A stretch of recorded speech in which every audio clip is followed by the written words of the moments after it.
Hi friends, അസ്സലാമു അലൈക്കും. Welcome back to my channel. ബിരിയാണിയൊക്കെ മാറ്റി നിർത്തി ഇപ്പം മന്തിയുടെ കാലമാണ്. നമ്മുടെ വീട്ടിൽ സാധാരണയായിട്ട് യൂസ് ചെയ്യുന്ന ഇൻഗ്രീഡിയൻസ് കൊണ്ട് വളരെ എളുപ്പത്തിൽ നിർമ്മിക്കാൻ പറ്റുന്ന ഒരു സ്പെഷ്യൽ മന്തിയുടെ റെസിപ്പി ആയിട്ടാണ് ഞാനിന്ന് വന്നിരിക്കുന്നത്. എല്ലാവരും ട്രൈ ചെയ്ത് നോക്കണം, ഫീഡ്ബാക്ക് എന്നെ അറിയിക്കണം. ആദ്യമായിട്ടാണ് എൻ്റെ ചാനൽ കാണുന്നതെങ്കിൽ എല്ലാവരും ലൈക്ക് ചെയ്യുക, ഷെയർ ചെയ്യുക, സബ്സ്ക്രൈബ് ചെയ്യുക. Thank you.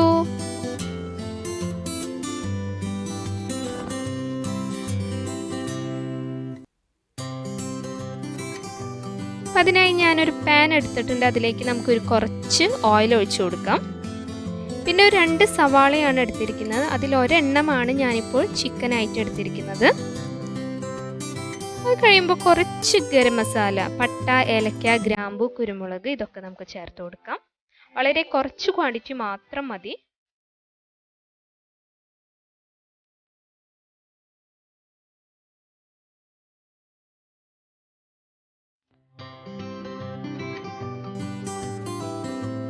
അത് നന്നായി ഒന്ന് ഇളക്കി കൊടുക്കാം. അതിനുശേഷം മല്ലിപ്പൊടിയല്ല, മല്ലി കുറച്ച് മാത്രം അതും ചേർത്ത് കൊടുക്കാം. അതിനുശേഷം ഒരു 3/4 ടീസ്പൂണോളം മല്ലിപ്പൊടി അതും ചേർത്ത് കൊടുക്കാം.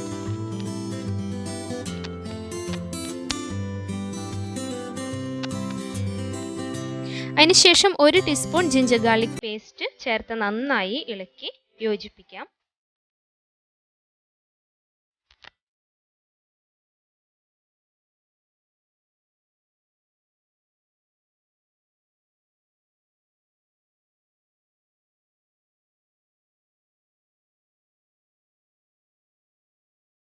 ശേഷം അതിലേക്ക് 1 ടീസ്പൂണോളം കുരുമുളക് പൊടി ചേർത്ത് കൊടുക്കണം. നമ്മൾ അതിൽ വേറെ മുളക് പൊടിയോ പച്ചമുളകോ ഒന്നും ചേർക്കുന്നില്ല, കുരുമുളക് പൊടിയാണ് ചേർക്കുന്നത്. അതാണ് അതിൻ്റെ മെയിൻ ഇൻഗ്രീഡിയൻ്റ് എന്ന് പറയുന്നത്. അപ്പോൾ 1 ടീസ്പൂണോളം, അതിൽ കുറച്ച് കൂടിയാലും കുഴപ്പമൊന്നുമില്ല, അത് ചേർത്ത് കൊടുക്കാം. ആവശ്യത്തിന് ഉപ്പും ചേർക്കാം. അതൊക്കെ ചേർത്ത് നന്നായി മിക്സ് ചെയ്ത് കൊടുക്കണം.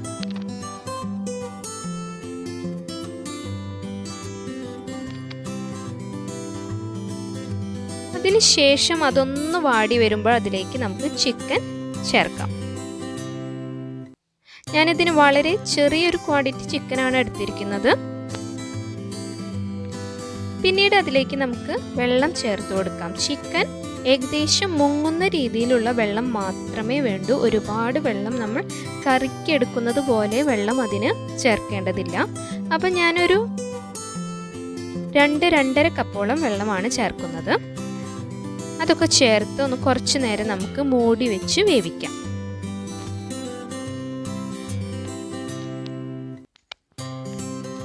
ഇപ്പൊ ചിക്കൻ ഏകദേശം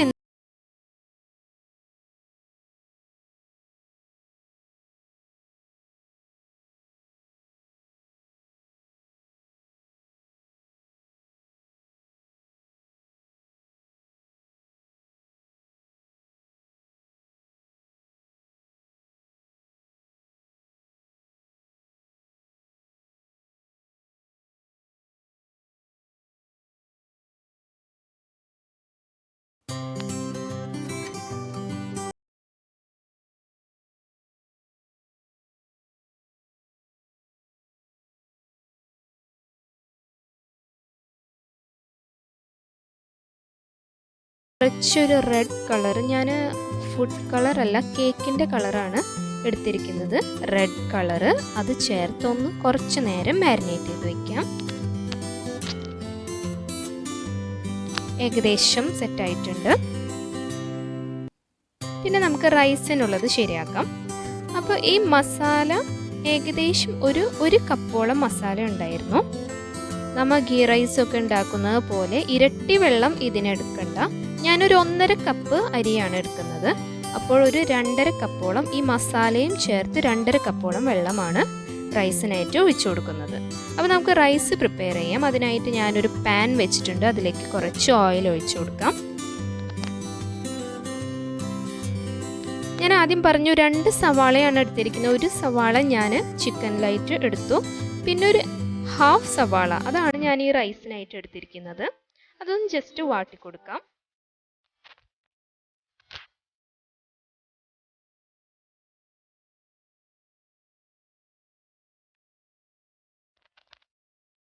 പിന്നീട് നമ്മൾ ആദ്യം ചേർത്ത പോലെ കുറച്ച് മസാല, അതിലും വളരെ കുറച്ച് ക്വാണ്ടിറ്റി മതി. ഒരു പട്ട, 2-3 ഏലക്ക, ഗ്രാമ്പു, ഇതെല്ലാം ചേർത്തൊന്ന് നന്നായി ഇളക്കി കൊടുക്കാം.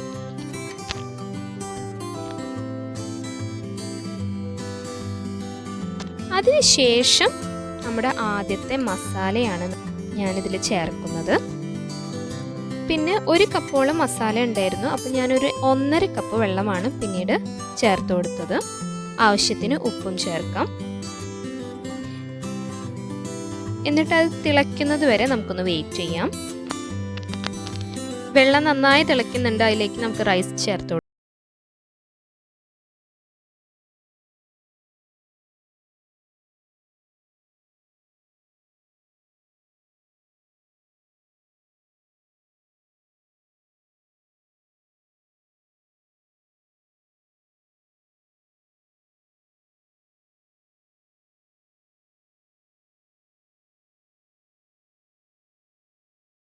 ആണ് സെറ്റ് ചെയ്യാനുള്ളത്. അതിലേക്ക് ഞാനൊരു പാൻ വെച്ചിട്ട് കുറച്ച് ഓയിൽ ഒഴിച്ചു കൊടുക്കുന്നുണ്ട്.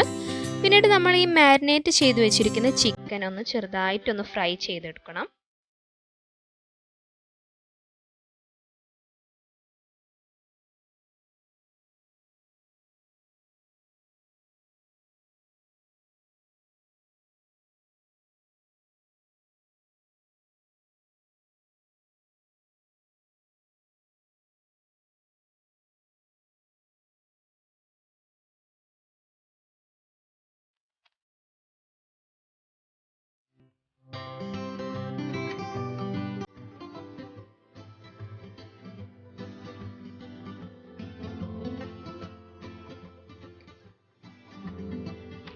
ഹൈ ഫ്ലെയിമിൽ തന്നെ ഇട്ട് നമുക്ക് ഫ്രൈ ചെയ്തെടുക്കാം. ഒരു സൈഡ് ഏകദേശം റെഡി ആയിട്ടുണ്ട്.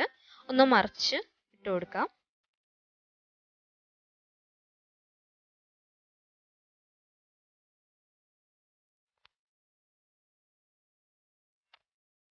ഏകദേശം സെറ്റായി വന്നിട്ടുണ്ട്. അത് നമുക്ക് മാറ്റി വയ്ക്കാം. നമ്മുടെ റൈസ് ഇവിടെ ഏകദേശം വെന്ത് വന്നിട്ടുണ്ട്. പിന്നീട് ഞാൻ അതിലേക്ക് കളറിനായി ഒരു പിഞ്ച് മഞ്ഞൾപ്പൊടി, 1 ടീസ്പൂൺ പാല്, ഇതൊക്കെ ചേർത്ത് നന്നായി മിക്സ് ചെയ്ത് റൈസിലേക്ക് ഒഴിച്ചു കൊടുക്കുന്നുണ്ട്.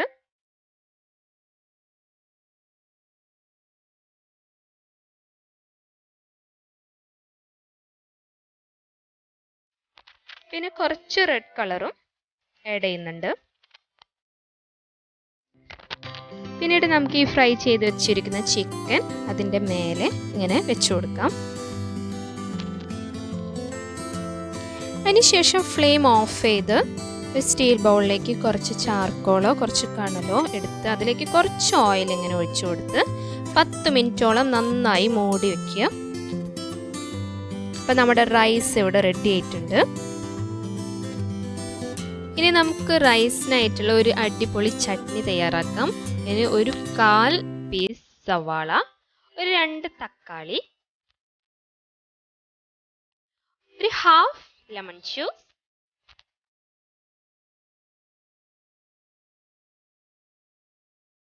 1 ടീസ്പൂൺ ടൊമാറ്റോ സോസ്, ആവശ്യത്തിന് ഉപ്പ്, കുറച്ച് പെപ്പർ പൗഡർ വേണമെങ്കിലും ആഡ് ചെയ്യാവുന്നതാണ്, കുറച്ച് മല്ലിയില, ഇതൊക്കെ ചേർത്ത് നന്നായി മിക്സ് ചെയ്ത് അരച്ചെടുക്കാം. അപ്പോൾ ഒരു അടിപൊളി ചട്നിയാണിത്. അപ്പം നമ്മുടെ അടിപൊളിയായിട്ടുള്ള മന്തി റൈസ് ഇവിടെ റെഡി ആയിട്ടുണ്ട്. വളരെ എളുപ്പത്തിൽ ഉണ്ടാക്കാൻ പറ്റുന്ന ഒരു റൈസാണിത്. വളരെ ടേസ്റ്റിയുമാണ്. എല്ലാവരും ട്രൈ ചെയ്ത് നോക്കണം. നിങ്ങളുടെ കമൻറ്റ് എന്നെ അറിയിക്കണം, ഫീഡ്ബാക്ക് അറിയിക്കണം.